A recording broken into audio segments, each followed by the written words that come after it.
tardes, aunque ya hemos hablado, y quería agradecer a Florentino que me haya propuesto esta aventura, porque para mí es una aventura, una experiencia nueva de dar unas clases aquí. Evidentemente, cuando supe que eran 14 clases, pues me busqué colaboradores y los iréis conociendo a lo largo del curso. Aunque figure solo mi nombre, no estaré yo solo dando el curso. Unos minutos o un ratito antes de empezar esta clase, estaba leyendo había leído un relato de Miguel de Unamuno, que yo no lo conocía. Se llama Mecanópolis. Es un relato de 1913 que salió en el periódico o los lunes de El Imparcial. Y dice una cosa curiosa. Va de un señor que se pierde en un desierto y aparece en una ciudad pues muy moderna para él, donde ve que no hay personas, que solo hay máquinas por todos sitios y aquello está desolado. Y en un momento determinado, casi cuando se está volviendo loco, pues las máquinas dicen entre ellas: como preveíamos, el pobre hombre vino a dar, no sabemos cómo, a esta incomparable ciudad de Mecanópolis. Se está volviendo loco. Su espíritu, lleno de preocupaciones ancestrales y de supersticiones respecto al mundo invisible, no puede hacerse al espectáculo del progreso. Le compadecemos.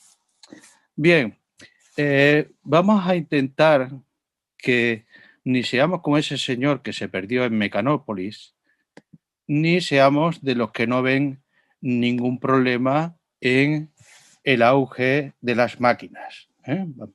Vamos a intentar dar una visión de lo que objetiva, del mundo que tenemos actualmente y del mundo que nos espera en cuanto a la tecnología, y quizá al final de este curso pues tengamos una opinión, todos una opinión más formada.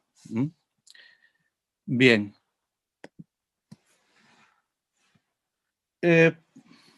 La primera lección, el primer tema que he tomado como introducción, lo he titulado RUR, Robots Universales Rosum. Hace ahora unos 10 días y 100 años, se estrenó en el Teatro de Praga, que está aquí, en el Teatro Nacional de Praga, la obra Robots Universales Rosum de Karel Čapek. Y en esa obra se utilizaba por primera vez el término checo robot, que venía del término checo robota, que es trabajo servil o trabajo de los siervos. Y eso había sido a sugerencia del hermano de Karel Čapek, Josef, que también era escritor como él, pero sobre todo pintor, y que un día que estaban pasando unas vacaciones de verano en un balneario que está en lo que hoy es Eslovaquia, cerca de la montaña, pues le dijo Karel: escucha, Josef, creo que tengo una idea para una obra de teatro. Josef, que estaba frente a un caballete pintando en el jardín, le dijo: ¿de qué tipo? Se lo contó Karel y Josef le contestó: entonces escríbela. Y todo esto sin sacar el pincel de la boca o detener el trabajo en el lienzo. Y Karel le respondió: pero no sé cómo llamar a esos trabajadores artificiales. No sé si llamarlos labori, pero eso me parece muy libresco. Y Josef le dijo: entonces llámalos robots. Todo esto sin sacarse el pincel de la boca. Bien, Josef había escrito un cuento que se llamaba El borracho, en el que el protagonista tenía como un doble que era mecánico. Y también en 1924 el cuento es de antes de Ruhr, de la obra de teatro, y el ensayo Homo Artefactus es posterior, y en ambos había tratado de máquinas mecánicas, basadas en la mecánica, que era lo que había entonces, y que tenían forma humana. Y en ambos casos le había llamado autómata y no robot. Bien, Ruhr, la obra de teatro, fue un éxito en Praga, y también fue un éxito al año siguiente en Nueva York, y en varias ciudades más de Estados Unidos. Tanto que en un periódico de Nueva York salió una crítica que decía: el dramaturgo libera su imaginación y la deja volar sin restricciones, y su audiencia está encantada de acompañarlo en un viaje que supera incluso los sueños más locos de Julio Verne. Ruhr es un supermelodrama, un melodrama de acción más idea, una combinación que rara vez se ve en nuestro escenario. Bien, eso es lo que decía el periódico, pero eso no dejó muy satisfecho al autor, a Karel Čapek, porque él consideraba que no habían entendido su obra, ¿no?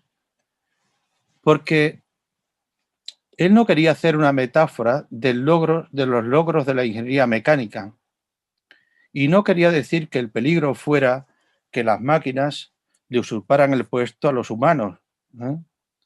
Él quería hacer una metáfora de la deshumanización de los trabajadores en las fábricas modernas, y el peligro que él veía era la pérdida de humanidad en las personas.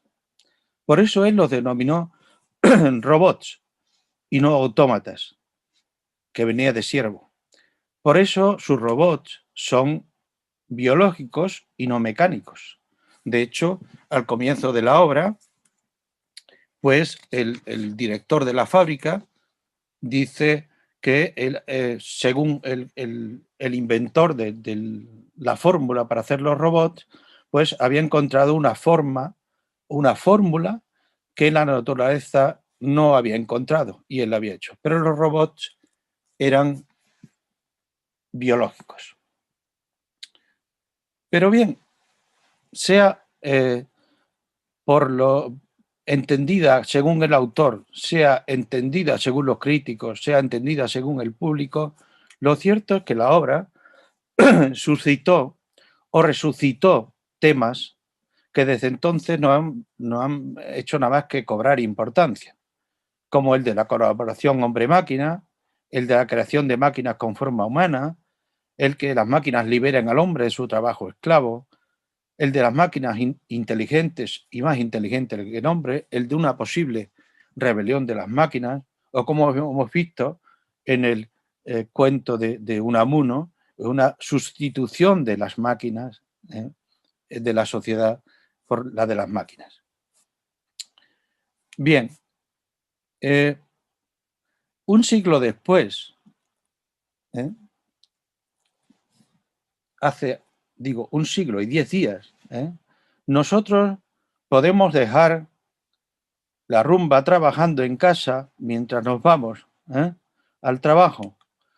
Con el teléfono móvil podemos dejar programada la calefacción o la televisión o lo que sea, o el frigorífico para que nos haga la compra en Carrefour. Mientras vamos al trabajo, en el salpicadero del coche podemos ir viendo las noticias, pero además, como estamos rodeados de satélites artificiales o de drones que están utilizados para esto, pues podemos ir viendo las noticias del tráfico, del tiempo, nos pueden ir informando de cualquier accidente, de cualquier eventualidad que haya pasado. Al mismo tiempo, podemos llevar unos sensores desde un reloj de pulsera hasta otros distribuidos en el cuerpo que vayan vigilando todas nuestras constantes vitales para que se mantengan dentro de unos márgenes pues adecuados. Además, podemos ser diabéticos y llevar puesta una bomba automática de insulina para que nos inyecte insulina cuando nos haga falta. Cuando lleguemos al trabajo, puede haber un asistente cibernético desde esa especie de bote que es una Alexa o cualquier otra cosa, o con forma humana, como hay en algunos hoteles japoneses, que nos diga cómo van las cosas en la fábrica o en el trabajo, que nos recuerde nuestra agenda y además cuando estemos en la fábrica pues vemos que todo está funcionando perfectamente y que no hay necesidad de que ningún humano intervenga. Bien, viendo que esto ha pasado solo a un siglo de la obra de Karel Capek, y que esto supera con mucho los sueños más locos de Julio Verne, ¿cuál será nuestro horizonte de expectativas? O sea, ¿qué futuros realmente hay disponibles o se pueden dar sin que caigamos en un catastrofismo o en un entusiasmo desmedido? Bueno, en su libro Técnica y Civilización, el escritor Lewis Mumford da en un apéndice el número de inventos listados por siglos, ¿no? Él comienza en el siglo X y termina en el siglo XX, pero realmente el libro es de 1934, con lo cual poco puede hacer del siglo XX. Pero yo aquí he representado el número de inventos que nombra Lewis Mumford y podemos hacer una serie de observaciones. La primera es que en el siglo XV, XVI, un accidente biológico como Leonardo da Vinci no se puede tomar en cuenta para hacer una tendencia, ¿no? Y además no podemos prever cuándo se pueden dar Leonardos. Para hacer una tendencia tenemos que fijarnos en la parte amarilla, que es la que dice, la que no tiene Leonardo da Vinci.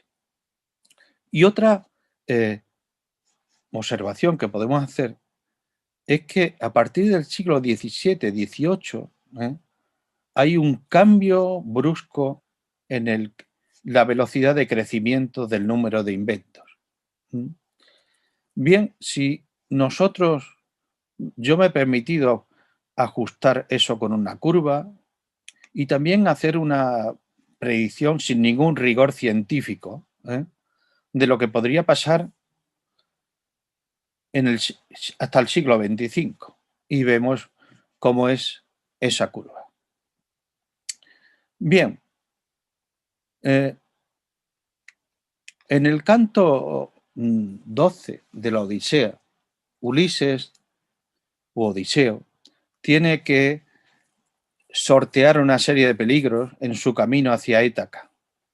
Uno de ellos es pasar por un estrecho donde se encuentran dos monstruos, uno que se llama Escila y otro Caribdis. Uno se come es una especie de serpiente con muchas cabezas y ataca a los navegantes, y el otro es una sima o un torbellino que se traga el barco y los navegantes. Bien, nosotros uno de los propósitos, quizá el principal, aparte de dar información de este curso, es intentar que al final tengamos más herramientas o más elementos de juicio para no caer ni en la estira de los apocalípticos, de los que creen que todo esto está muy mal y nos lleva al desastre deshumanizador, ni en el de los integrados, que creen que aquí no hay ningún peligro y por tanto no hay nada que vigilar cuando estemos desarrollando las nuevas máquinas. Pero para esto me ha parecido conveniente empezar pues conociendo un poco más el marco en el que nos estamos moviendo, el marco conceptual que ha permitido que estemos o que tengamos el mundo artificial, y aquí hago referencia o pongo ese nombre que viene de algunos estudiosos, entre ellos mi amigo Javier Aracil, el mundo artificial que hemos construido y que disfrutamos y que sufrimos. ¿Cómo ha sido posible llegar hasta aquí? Bien, entonces vamos a hablar un poquito del marco occidental, que es en el que nos movemos y que, como veremos, es el que ha permitido llegar hasta este punto, con sus ventajas y sus inconvenientes. Bien, hoy en día está admitido que, por una parte, la historia del mundo artificial es una parte importantísima de la historia de la cultura y de la historia de la humanidad, no solo la historia de la filosofía o de los grandes hechos de la guerra, sino de la técnica y de la ciencia. Y también está admitido que la historia en sí nació en lo que se llama la media luna fértil, que es pues la antigua Persia, Mesopotamia y un poco más allá China e India. De forma que el camino que recorrió la técnica, los inventos, fue paralelo a la ruta de la seda. Y lo mismo que se intercambiaban esas mercancías, se intercambiaban ideas, conceptos, inventos y tal. Bien, en un libro casi inabarcable, yo, como se puede ver en la diapositiva, dispongo de la versión abreviada. Se llama, la obra se llama Ciencia y civilización en China, de Joseph Needham. Pues hay un capítulo en el que hace un balance de lo que ha ido de Oriente a Occidente y de Occidente a Oriente. Porque ahora nosotros que somos occidentales podemos tener una idea un poco distorsionada. Y hasta la época preindustrial, el número de inventos que Joseph Needham cita son que a los que ha contribuido Oriente y que ha importado a Occidente eran 26. No solo el papel y la porcelana, sino la suspensión Cardan, los mecanismos de escape del reloj de péndulo, el compás magnético y mucho más. Y sin embargo, Occidente solo había llevado a Oriente 3, el tornillo, la bomba de impulsión y el cigüeñal. Con lo cual, el saldo era claramente negativo para Occidente en ese momento. Bien, esa cultura, la China, la India, las culturas orientales eran culturas que estaban técnicamente avanzadas, pero como dice también Mumford, tenían máquinas, pero no habían inventado el concepto de máquina. O sea, no habían incluido la máquina en su programa como civilización. Para eso tuvo que llegar la cultura que nosotros llamamos occidental, que es nuestra cultura. Y a mi modo de ver, hasta el punto en el que estamos, nos ha traído una serie de hitos o de corrientes o de ideas fundamentales. Una es el nacimiento del pensamiento especulativo y el estudio de la naturaleza en la Grecia arcaica y la Grecia clásica. Otra es el uso, a partir del siglo XVII, sobre todo, siglo XVI y XVII, de las matemáticas como lenguaje de la ciencia y de la técnica. La otra idea es la creencia en el progreso. Y la cuarta, la consideración de que las ciencias de la vida, tanto la salud como de la sociedad, pueden formar parte del corpus de las ciencias exactas. Todas esos han ido formando unas oleadas de amplitud creciente que nos ha hecho llegar a donde ahora estamos. Bien, brevemente la repaso. Desde su nacimiento, mítico con Hesíodo y Homero, pues Grecia ha ido buscando un camino para encontrar la verdad, lo que llamaban la verdad y el origen y el todo. Ese camino que nació en la teogonía de Hesíodo, pues pasó por lo que hoy es Turquía, pero pasó por Jonia, por Mileto, por Éfeso, por Samos. De ahí pasó a Sicilia, ¿Eh? Agrigento, Elea, con Parménides, Pitágoras era de Samos, Empédocle de Agrigento, Tales de Mileto, y de aquí pasó a la cultura helenística. Y la cultura helenística extendió estas ideas por las conquistas de Alejandro Magno por todo el Oriente, beneficiándose también de lo que allí se había inventado. A partir de ese momento, y una vez que llega a Alejandría, todo esto, la cultura helenística y la que provenía de Atenas, va hacia Roma. Y con Roma se extiende por todo el mundo y el imperio romano, que se beneficia de los contactos con Oriente. Una vez que eso se ha conseguido, nosotros viene una fase en que va casi desde la destrucción del Imperio Romano o el acabamiento del Imperio Romano hasta el siglo XIV o siglo XV, en el que todos los desarrollos que se habían hecho, la transición que se había hecho de la religión a la filosofía, pues están como encapsulados y solo no se hace nada nuevo. Sin embargo, en los siglos XV y XVI, a través de gente como Descartes o como Newton o como Leibniz, se consigue obtener las herramientas para la nueva ciencia. Se consigue que la matemática permita a la ciencia ser la reina del baile. Y entonces es cuando tenemos un crecimiento de las aplicaciones, porque no solo la ciencia se beneficia de esto, sino la técnica.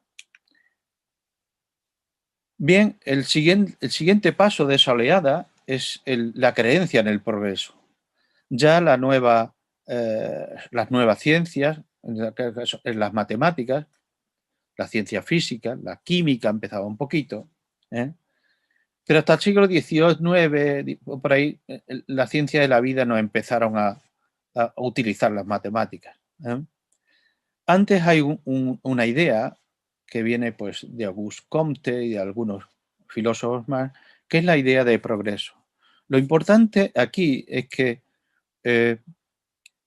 habiendo visto la humanidad que podía conseguir muchas cosas con los nuevos desarrollos científicos, empieza a creerse, de verdad, que se puede conseguir un mundo feliz, la felicidad en este mundo, y no dejarla postergada para un mundo venidero, como era lo que se creía hasta ese momento.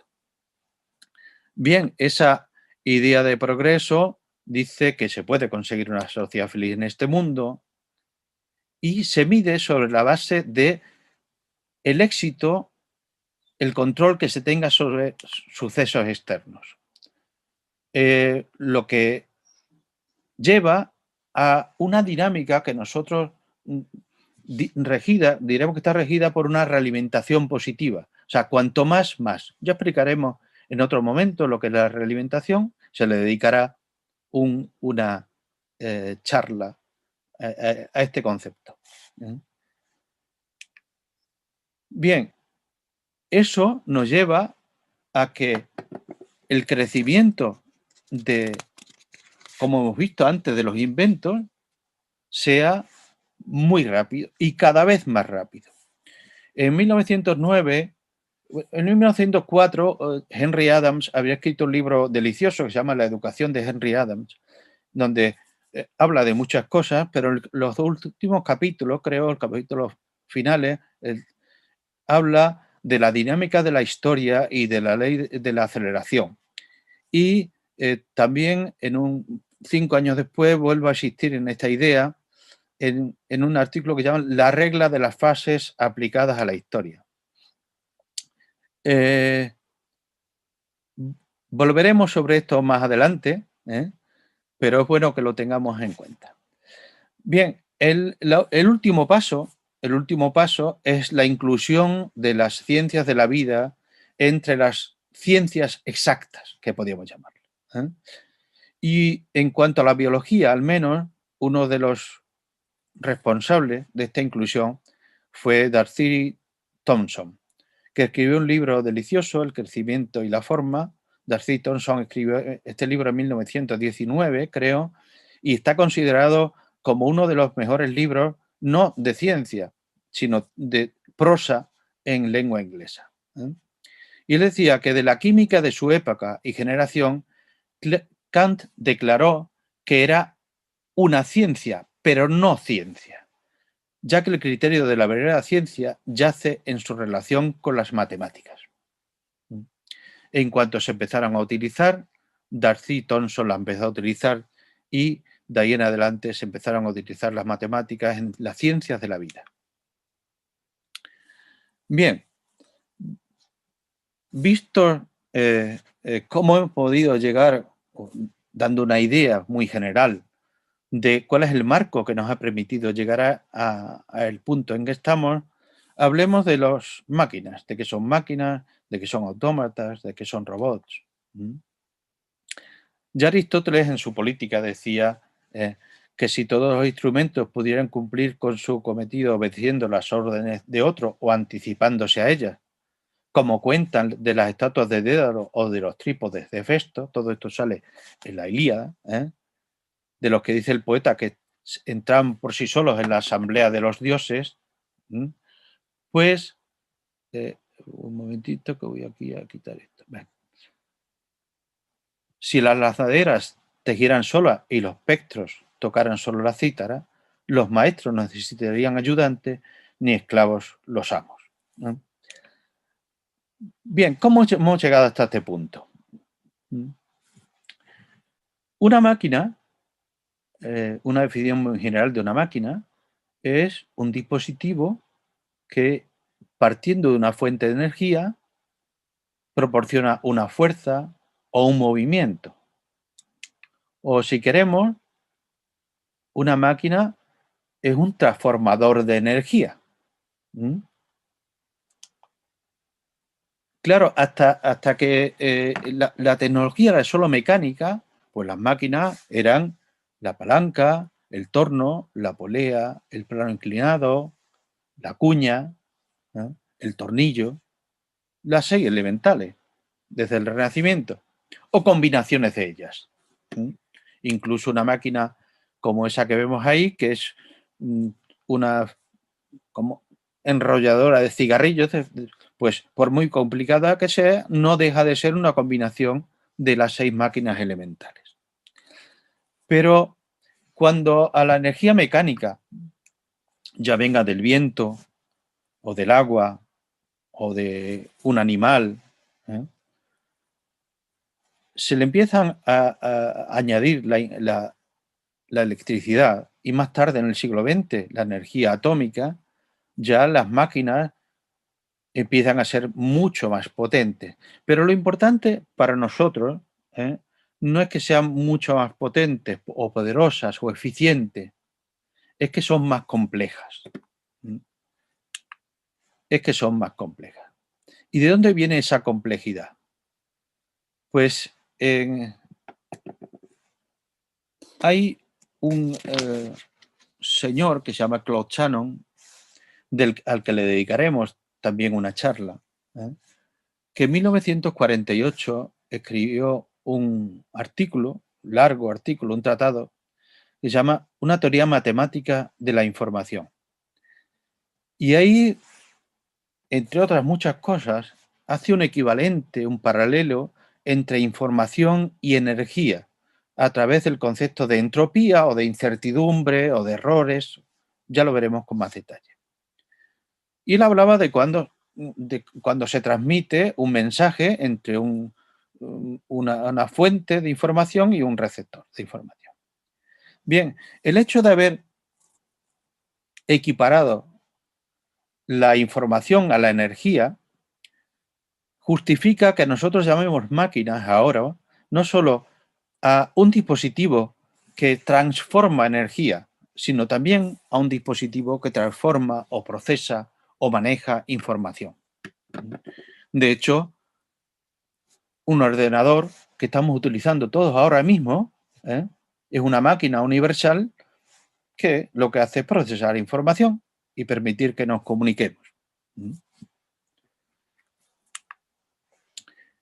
Y aún hay otras máquinas, las más antiguas, las más antiguas que están en nuestro cuerpo.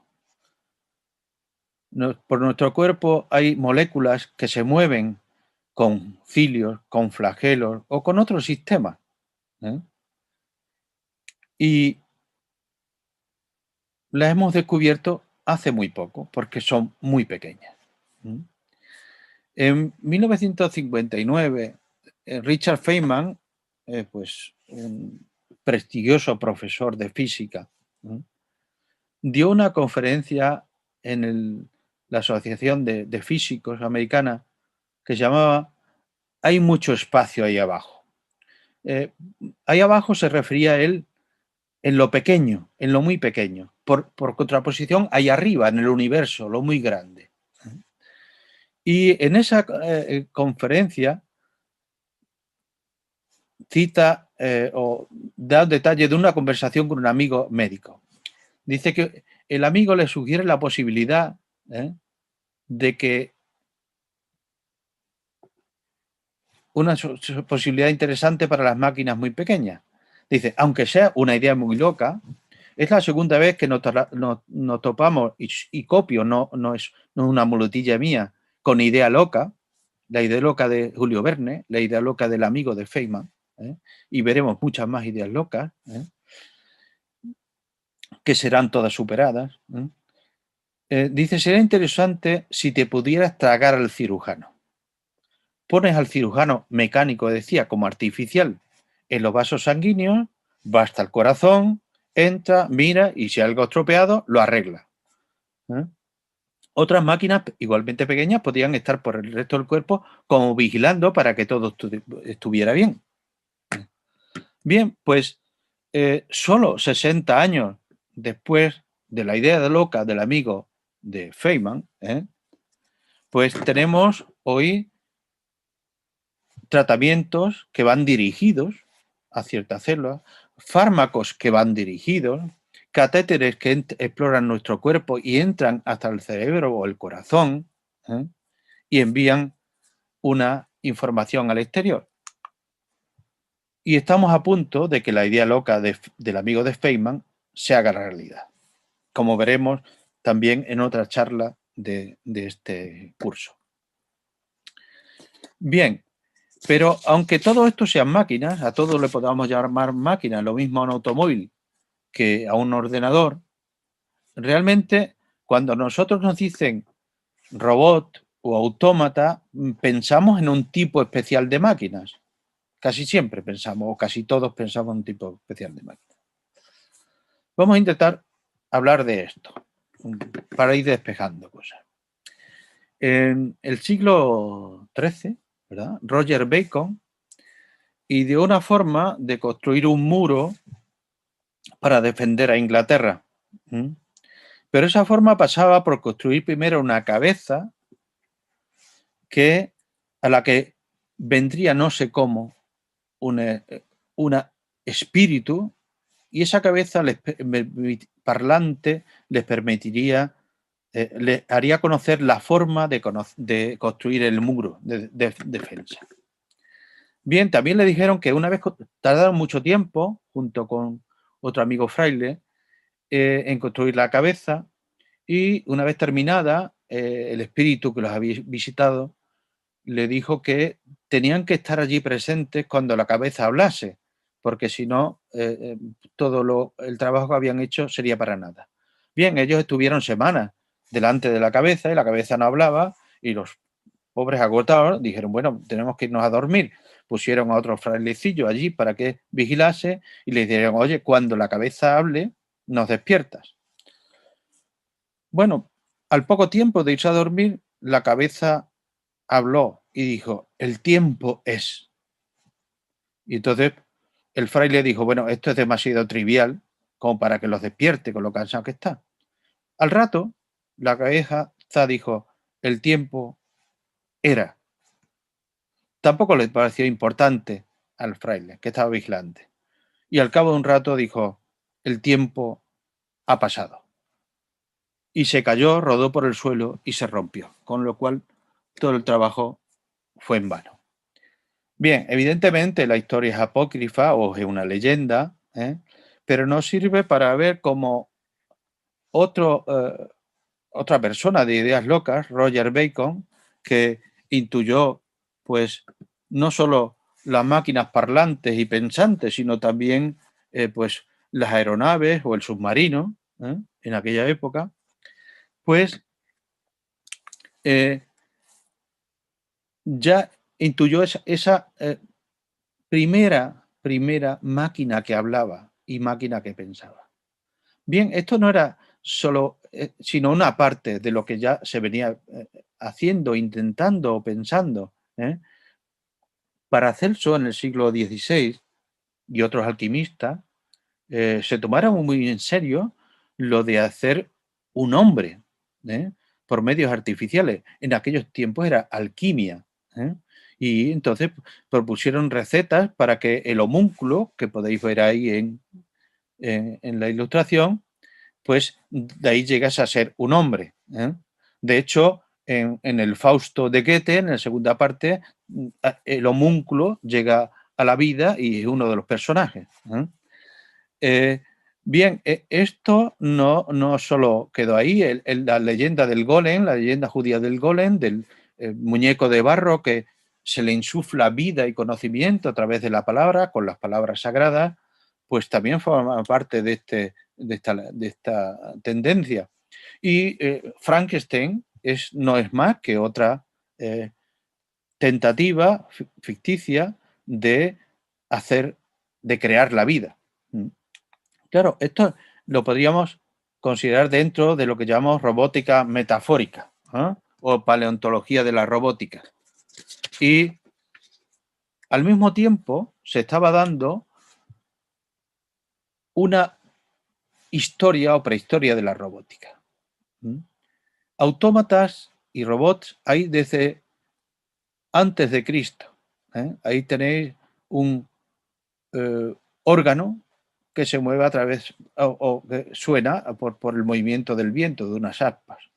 Herón de Alejandría dejó escrito un libro sobre muchos de estos mecanismos, o las puertas que hemos citado antes, o los candelabros de Festo que hemos citado antes de la Odisea. En el siglo XVIII, Vaucanson y otros, pues inventaron ya muchos autómatas mecánicos. Había un pato que digería, una señorita que escribía, un autómata que tocaba el piano. Bien, todos estos son autómatas mecánicos y que hoy realmente no están olvidados, pero casi solamente están en la industria del juguete o en la industria del entretenimiento, porque en el juguete se utilizan y en el cine se utilizan mucho. Y hay toda una rama que se llama animatrónica, que es la creación de animales que son robots. Bien, pero nuestro moderno idea de autómata no es esa. No es esa. Nuestra idea de autómata es bien diferente. Esto, por ejemplo, es un autómata. Esto es el mecanismo de escape de un reloj de péndulo. Ahí se puede ver que la rueda dentada va avanzando paso a paso y solo tiene una posición posible. Si eso además lo conectamos con las agujas del reloj, eso hará que las agujas vayan avanzando mientras el mecanismo esté funcionando. Bien, esto no puede servir para indicar que eso mecánico lo podemos transformar en algo pura abstracto. Nosotros podemos poner que cada uno de esos estados en los que está el reloj, pues se corresponde, bueno, aquí hemos puesto dos ejemplos muy simples. El primero de arriba es un autómata que si le entra un 1, pues cambia de estado, y si le entra un 0, se queda en el mismo estado. Con lo cual, eso nos puede servir para contar si el número de unos que hay en unas secuencias de unos y ceros es par o impar, por ejemplo. Y así, pues, podríamos hacer muchos otros. El concepto de autómata, que se da ahora, el autómata en la cibernética, viene de la teoría de autómatas, y eso es una rama de la matemática, donde se describen estados posibles, estados alcanzables y condiciones de transición de uno a otro, como hemos visto en el péndulo. Esta teoría arranca, o por lo menos coge fuerza, con lo que llamaremos y estudiaremos en este curso, la máquina de Turing, una máquina universal, una máquina que podía hacer cualquier cálculo, con tal de que se le permitiera tiempo y espacio, como veremos. Pero podía hacer cualquier cálculo. Claro, si añadimos a esto que Turing concebía que la mente era fundamentalmente una máquina calculadora, pues esto es uno de los fundamentos de la inteligencia artificial. A esa máquina universal de Turing se le añadió otro campo para completar o para contribuir al concepto de máquina moderno, al concepto de autómata moderno, que es el estudio del sistema nervioso. El sistema nervioso, las neuronas actúan de un modo todo o nada, sí o no. Lo que tiene mucho que ver con la electrónica digital y con las máquinas de estado. Y utiliza la realimentación. Y además a esto se le añadió otra parte que es considerar el azar. Hasta el momento, hasta Turing incluso, todos los autómatas, ya fueran mecánicos, el reloj de péndulo o matemáticos, consideraban que sus entradas, las señales con las que tenían que tratar, no tenían incertidumbre y que en su funcionamiento no había incertidumbre.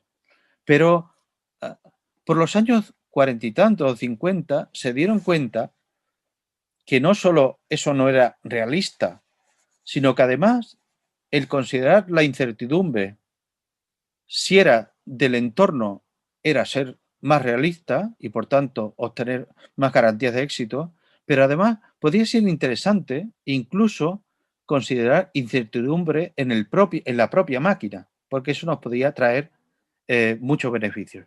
Les pongo un ejemplo de lo que se ha dado a llamar el método de Monte Carlo.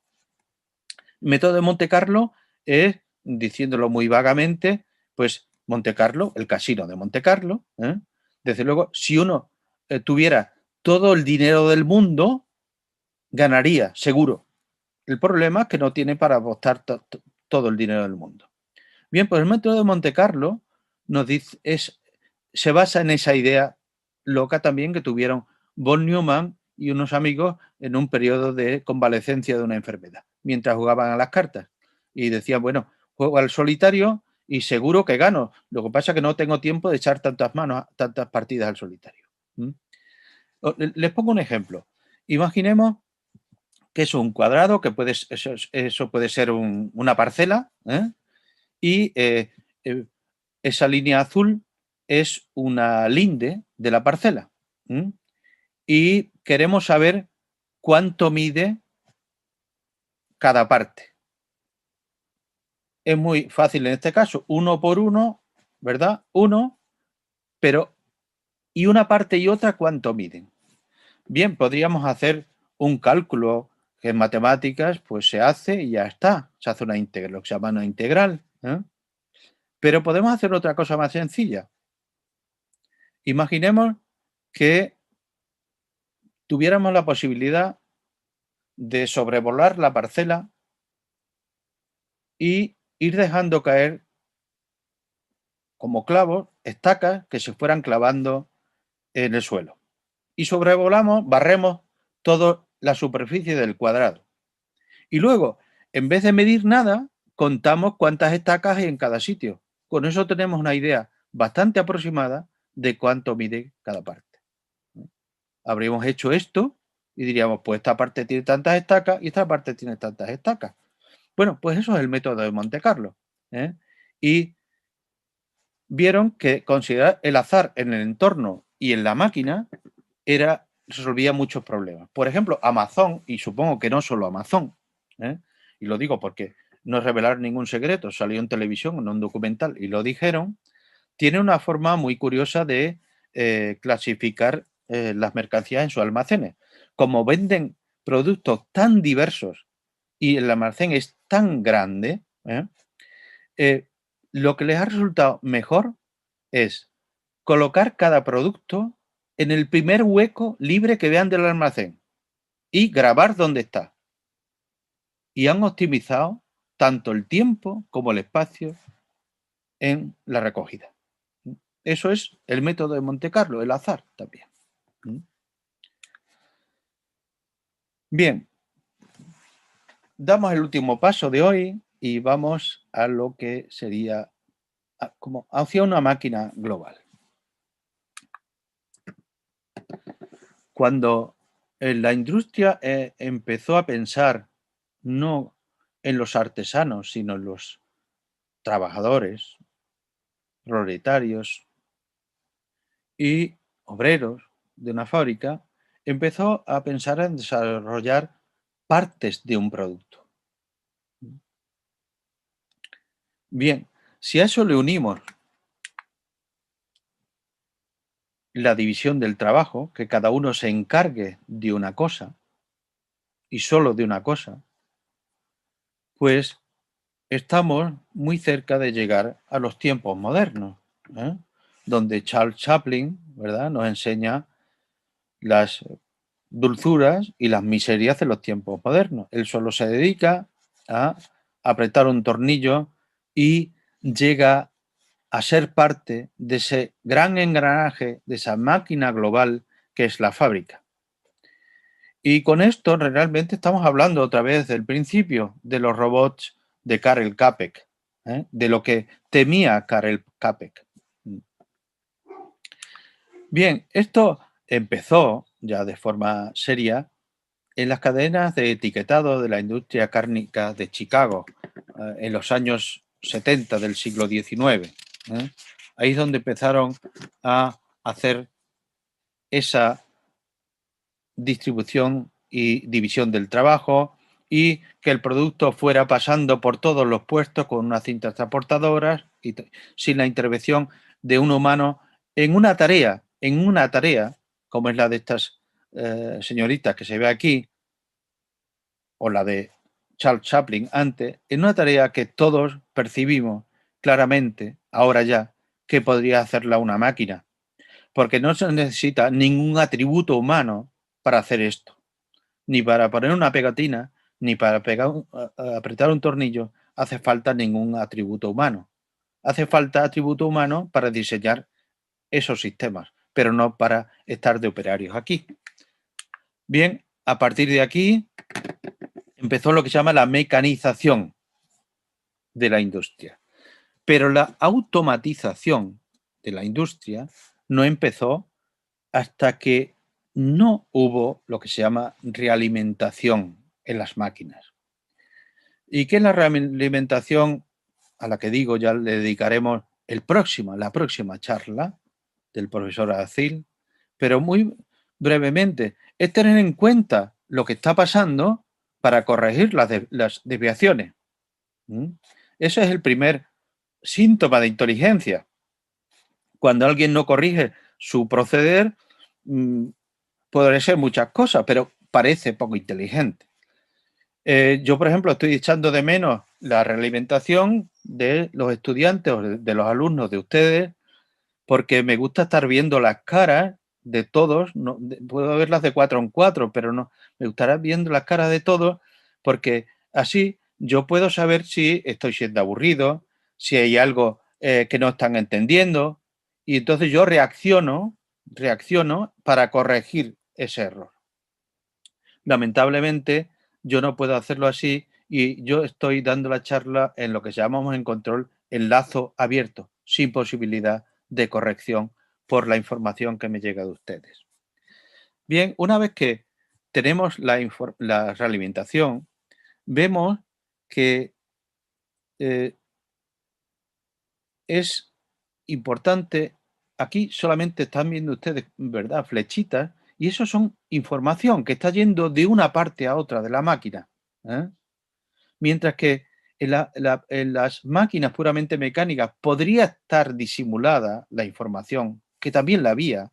En las máquinas eléctricas o cibernéticas ya la información claramente está.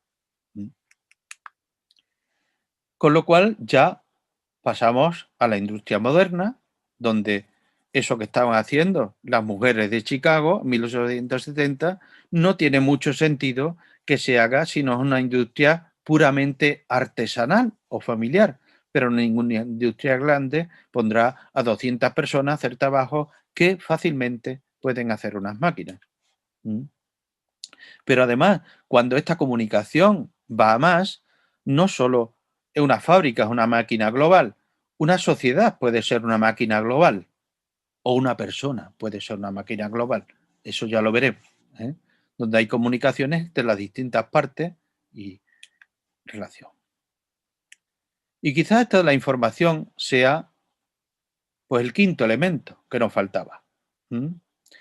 Por supuesto, esto lo he cogido de un libro, la información existía antes de Claude Shannon, como los objetos tenían inercia antes de Isaac Newton. Pero antes de Shannon era escaso el sentido de la información como una idea o como una cantidad medible, un objeto preparado para la ciencia dura. Antes de Shannon, la información era mucho más romántica. Era un telegrama, una fotografía, un párrafo, una canción. Después de Shannon, la información queda enteramente abstraída en bits. Como los geómetras que tratan lo mismo un círculo en la arena que el disco solar, o como los físicos que tratan lo mismo la oscilación de un péndulo que la de los planetas, pues Claude Shannon hizo nuestro mundo diferente al dar la esencia de la información. Y de hecho, hay dos leyes que son muy conocidas. Una es la ley de Moore, que nos habla de la capacidad de computación de una máquina como capacidad de integración de número de transistores, pero finalmente se puede generalizar a la capacidad de computación, cómo va a crecer o cómo crecería. Y la ley de Metcalfe, un nombre que tuvo bastante que ver con Internet, que nos habla de la capacidad de comunicación. Una nos dice que aproximadamente cada 2 años, yo creo que esto está ya obsoleto, se duplica el número de transistores en un microprocesador. Y otro nos dice que el valor de una red de telecomunicación aumenta proporcionalmente al cuadrado del número de usuarios del sistema. Si nosotros ponemos esto en los dos ejes, pues tendremos lo que llaman sistemas ciberfísicos, que no sé hasta dónde van a alcanzar, porque tenemos sistemas automáticos, adaptativos, autónomos, que colaboran, conectados, distribuidos. Bien, en el gráfico que les enseñé antes de Henry Adams, hablaba de las fases. Henry Adams, en la analogía que pone es la del agua. El pensamiento del hombre hace el análogo al agua y pasa por distintas fases: vapor, líquido, sólido. Y esas fases dependen de las condiciones de presión y temperatura. Bien, haciendo un análogo con el agua y el pensamiento, él dice que hay condiciones que se dan a lo largo de la historia, que hace que también pasemos puntos críticos y pasemos de fase. De una fase mecánica a una fase eléctrica y una fase que llama el etérea. Etérea. Claro, él estaba en 1909. Dice, cada equilibrio o fase empieza y termina en lo que se llama un punto crítico. Y la mente insiste en preguntarse porque qué pasaría si cada sustancia fuera soluble en una sustancia más volátil. Y no hay nada más volátil o más sutil que el pensamiento. Y entonces dice, la región de la matemática pura, diríamos nosotros, y la información, es el último y universal disolvente. De forma que eso que Henry Adam llamaba etérea es la fase en la que estamos ya muy cerca, la fase de la computación y la información, la fase en la que los autómatas no son máquinas mecánicas, es un concepto abstracto. Y la información lo mismo. Ahí pueden ustedes leer que esto ya lo dijo Platón en el Timeo hace 2500 años. Al elemento más brillante y más sutil le llamó éter. Pasa que nuestra éter es la información. Bien, vamos a recapitular y voy a presentarles el programa, aunque hoy estemos un poquito más tarde, pero ya es de presentación del programa. Bien, siempre se ha hecho, o una de las analogías más famosas para sustentar la creencia en un Dios y un Dios inteligente ha sido la analogía del relojero, como diciendo, hombre, si esto está hecho tan bien hecho, tiene que haber un ser inteligente detrás. Bien, esa analogía quizá se haya revuelto contra nosotros, porque ahora que estamos, que ya no estamos tan alejados de las máquinas, porque ya las máquinas no son solo mecánicas, a lo mejor nos interesa pensar otra analogía, porque, y hay libros que ya se dedican a esto, o sea, que ya estudian este problema, hay leyes que se están proponiendo para estudiar este problema, no son inventos míos. ¿Admitiremos las máquinas entre los sujetos morales, con sus responsabilidades, sus derechos y sus deberes? ¿O ingresaremos nosotros en su reino y seremos como robots de Capek? Bien, tal vez escribió Norbert Wiener en un libro que se llama El uso humano de los seres humanos, hemos modificado tanto nuestro entorno que ahora tenemos que modificarnos nosotros mismos para vivir en él, tal vez. Bien, esto lo veremos. Tendremos más elementos de juicio cuando terminemos este curso, en el que tendremos 14 sesiones. La primera es la introducción, que acabo de exponerles. En la segunda, la ubicuidad de la realimentación. Tendremos el placer y el honor de contar con el profesor Javier Aracil. Y para no extenderme mucho en el currículum de cada uno, solo quiero presentarlos para que les conozcan. El profesor Javier Aracil ha sido ingeniero industrial, doctor ingeniero industrial, ha sido director de la Escuela de Ingenieros de Sevilla, ha sido vicerrector, tiene premios internacionales por sus trabajos, tiene muchos libros publicados, por supuesto, muchos artículos. Y fundamentalmente él está jubilado y se dedica ahora a reflexionar y escribir sobre la ingeniería. Y ha publicado libros como Los fundamentos de la ingeniería, Los orígenes de la ingeniería o Ingeniería la forja del mundo artificial. Es académico numerario fundador de la Real Academia de la Ingeniería, es académico de la Real Academia Sevillana de la Ciencia y es académico de la Real Academia de Medicina de Sevilla. La sesión 3 la daré yo, hablaremos de inteligencia computacional y de Alan Turing, al que hemos nombrado con su máquina de Turing, y la sesión 4 la dará Concepción Monge, de la Universidad Carlos III, sobre robótica humanoide, social y asistencial. Bien, Concha Monge estudió en Badajoz, en la Escuela Industrial de Badajoz. Allí sacó su grado, allí sacó su máster y su doctorado, y desde que al poco tiempo de terminar el doctorado, pues tuvo la suerte de coger una plaza en la Universidad Carlos III, y allí es ahora titular y está teniendo muchísimos éxitos, reconocidos por un montón de premios, y un montón de colaboraciones, no solo técnicas, digamos, sino con el mundo del espectáculo, vamos a llamarle, ¿no? Es colaboradora de Julia Otero en el programa de radio, y ha sido la asesora científica de la película Autómata de Antonio Banderas. Bien, después hablaremos de vehículos autónomos con Ángel Rodríguez de la Universidad de Sevilla. Ángel Rodríguez nació también en Badajoz. Es ingeniero de comunicación, doctor por la Universidad de Sevilla, tiene una amplísima experiencia en robótica móvil, terrestre y aérea. Ha participado en más de 50 contratos con empresas, más de 40 o 30 y tantos contratos de investigación nacionales, regionales, europeos. Trabaja para Airbus, Construcciones Aeronáuticas, la Boeing, trabajan para todas. Y además es mi sobrino, que tiene también su importancia. Bien, después hablaremos sobre ingeniería y medicina, que también les hablaré yo, sobre las relaciones que hay entre ingeniería y medicina, no solo de robots médicos, sino de las relaciones que puede haber entre ingeniería y medicina.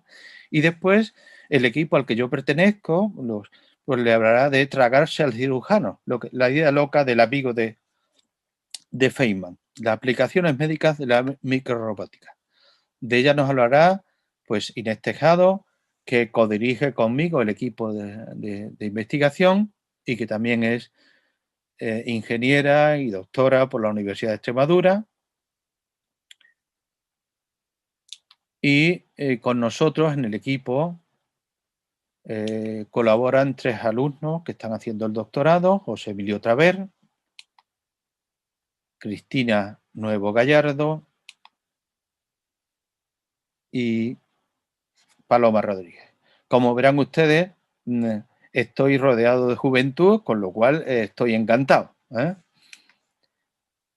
Bien, la sesión 8 la dará otro compañero de la Universidad de Extremadura, Santiago Salamanca Miño. Santiago Salamanca es licenciado en física por la Complutense en la especialidad de cálculo automático y doctor por la UNED. Ahora mismo profesor titular en mi departamento, en Ingeniería de Sistemas y Automática, y pertenece al grupo o al laboratorio de visión por computador y modelado 3D. Ellos han hecho mucho trabajo, incluso para patrimonio, haciendo reproducciones 3D de esculturas o de restos arqueológicos, y trabajan con empresas. En la actualidad, además, es el defensor universitario. Es a quien se tienen que dirigir los alumnos, sobre todo si tienen alguna queja del funcionamiento nuestro. Bien, después el profesor Aracil ha sido generoso conmigo y ha asumido otra charla en la que nos hablará de los ingenieros y los científicos en nuestro tiempo, sus semejanzas, sus diferencias y sus relaciones. En la sesión 10 les hablaré de el que he nombrado Claude Shannon y del papel de la información en nuestra sociedad. Y después de ello, Guillermo Santamaría, un amigo que es el director de Telefónica en Extremadura, pues nos hablará de los nuevos servicios que aportan no solo Telefónica, sino que se aportan en los servicios de comunicaciones. Bien, tendremos una sesión 12 donde les hablaré de esto último que nombré, de los sistemas ciberfísicos, de esa máquina global, de cómo se están estudiando ahora. Y luego en la sesión 13 tendremos la oportunidad de, una vez que han pasado por todos nosotros 12 sesiones, pues poder dar unas conclusiones, yo llamo en línea, es decir, provisionales, pues esto puede cambiar pasado mañana. La sesión 14 la vamos a dedicar a hacer un taller. ¿Qué quiero decir con taller? Pues simplemente que vamos a intentar estar todos los profesores en esa sesión para que ustedes hagan las preguntas que quieran hacer pasadas ya 13 sesiones, que seguramente no serán las mismas que el día que le demos el tema en concreto, porque ya tendrán muchísima más información. ¿Vale? Guillermo es ingeniero de telecomunicación y es el director de Telefónica aquí en Extremadura. ¿Vale? También ha hecho el diploma de estudios avanzados en la Universidad de Extremadura. Bien, y con esto terminamos y quedo a su disposición por si tienen alguna pregunta.